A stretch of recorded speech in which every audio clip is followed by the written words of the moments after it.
பத்திரம் அப்படிங்கிறது வந்து செல்லாது, அது சட்டவிரோதமானது அப்படிங்கிற ஒரு தீர்ப்பை உச்சநீதிமன்றத்தோட அரசியல் சாசன அமர்வு வழங்கியிருக்குது.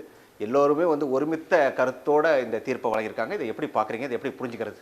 சமீபகால உச்சநீதிமன்றத்தினுடைய வரலாற்றிலே தலைவணங்கி ஏற்றுக்கொண்டு போற்றி புகழ வேண்டிய தீர்ப்பாக இந்த தீர்ப்பை பார்க்க வேண்டும்.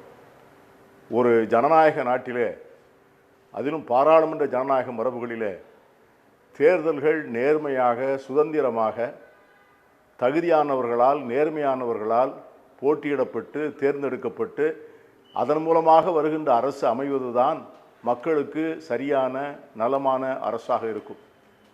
ஆனால் தேர்தல் செலவினங்களுக்கு நன்கொடை தருகின்றவர்கள் யார் என்பதை தெரிவிக்க வேண்டிய அவசியமே இல்லை என்கிற ஒரு சட்டம் உலக நாடுகளிலே இந்தியாவை தவிர வேறு எந்த நாட்டிலும் இப்படி ஒரு சட்டம் போடப்பட்டதும் இல்லை. அந்த சட்டம் நடைமுறையில் இருந்ததும் இல்லை.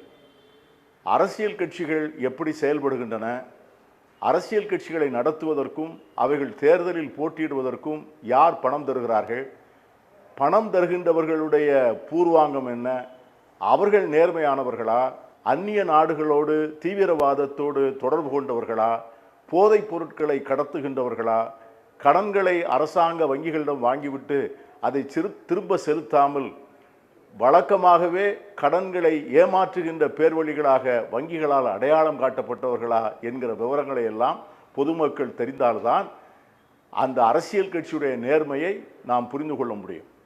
ஆனால் உலகத்தினுடைய ஜனநாயக நாடுகளிலே என்றைக்கும் இல்லாத ஒரு சட்டத்தை தேர்தல் நிதி தருகின்றவர்கள், அரசியல் நிதிக்கு தருகின்றவர்கள் தங்களை பற்றி அடையாளத்தை தெரிவிக்க வேண்டிய அவசியமில்லை என்று சொன்னதை விட அதை யாராலும் கேட்டு பெற முடியாது என்ற ஒரு சட்டத்தை மோடி அரசாங்கம் அதை அமல் செய்து இன்று அதனுடைய முகத்திரையை இன்று உச்சநீதிமன்றம் கிழித்திருக்கிறது.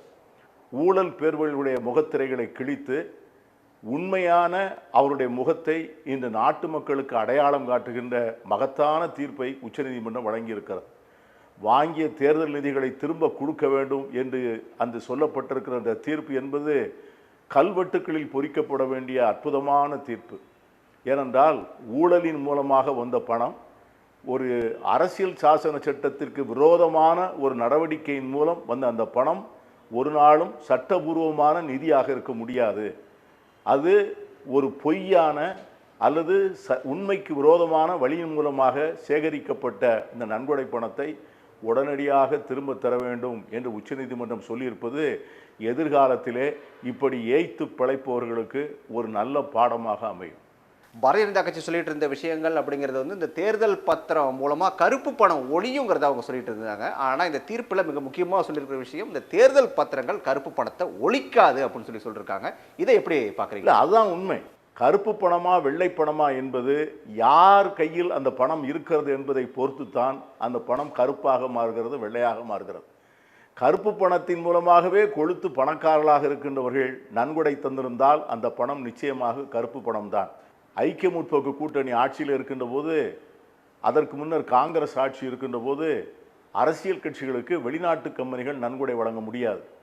ஆனால் மோடி அவர்கள் அதையும் திருத்தி தேர்தல் நிதியாகவும் அரசியல் கட்சிகளுக்கும் வெளிநாடுகளும் நன்கொடை வழங்கலாம் என்கிற அந்த தகவல் வந்திருக்கின்ற போது வெளிநாடுகளிலே இருக்கின்றவர்கள் யார், சில இடங்களிலே இந்த வரிகளை ஏற்பதற்காகவே இருக்கின்ற சில நாடுகள் இருக்கின்றன, அந்த நாடுகளில் வந்த நிதியா அல்லது நம்முடைய நாட்டினுடைய எதிரிகளாக இருக்கின்ற சீனாவிலிருந்து வந்த நிதியா என்பதெல்லாம் வெளிச்சத்திற்கு வருவதற்கு இந்த தீர்ப்பு பேர் உதவியாக இருக்கும். இந்த தேர்தல் பத்திரம் மூலமாக எல்லா கட்சிகளுக்குமே நிதி அப்படிங்கிறது கிடைச்சது. இந்த தீர்ப்பு படி பார்த்தோம் அப்படின்னு சொன்னால் இந்த தீர்ப்பு அப்படிங்கிறது யாருக்கு சாதகம் யாருக்கு பாதகம்? இந்திய மக்களுக்கு சாதகமான தீர்ப்பு, ஊழல் அரசியல்வாதிகளுக்கு எதிரான தீர்ப்பு. எல்லா கட்சிகளிலும் ஊழல் பேர்வழிகள் இருக்கலாம், ஊழல் பேர்வழிகள் எல்லா கட்சிகளுக்கும் நன்கொடை கொடுக்கலாம். ஆனால் அப்படி சூழ்நிலை வருகின்ற போது ஊழலில் புழுத்து போனவர்கள் கொடுக்கின்ற நன்கொடைகளை தடுப்பதற்கான ஒரு சட்டத்தை உருவாக்குவதுதான் தேர்தல்கள் ஆரோக்கியமான தேர்தலாக இருப்பதற்கான முக்கியமான உத்தரவாதமாக இருக்க முடியும். அந்த வகையிலே இந்த உச்சநீதிமன்றம் இந்திய நாட்டு மக்களுக்கு ஒரு பெரிய ஜனநாயக பரிசை தந்திருக்கிறது.